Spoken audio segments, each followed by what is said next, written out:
Du livre Le ministère de la guérison, chapitre 2, les jours de ministère.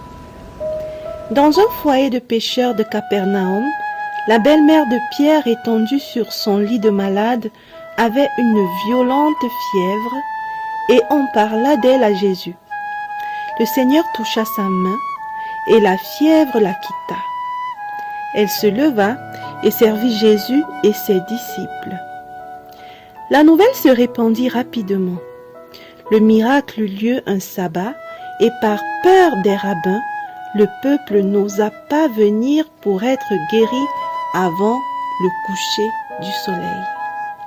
Alors, des maisons, des magasins, des marchés, les habitants de la cité se pressèrent vers l'humble demeure qui abritait Jésus.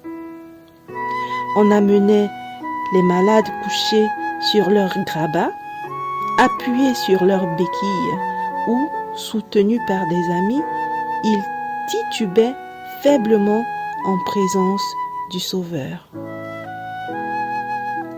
Heure après heure, ils venaient et repartaient, car nul ne savait si demain le grand médecin serait encore parmi eux.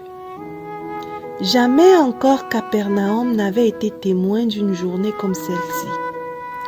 L'air était rempli de voix triomphantes et de cris de délivrance.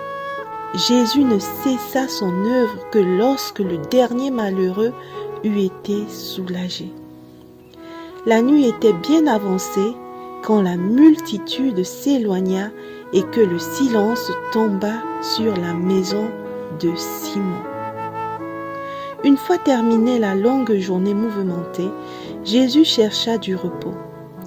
Tandis que la ville était endormie, pendant qu'il faisait encore très sombre, le Sauveur se leva et sortit pour aller dans un lieu désert où il pria.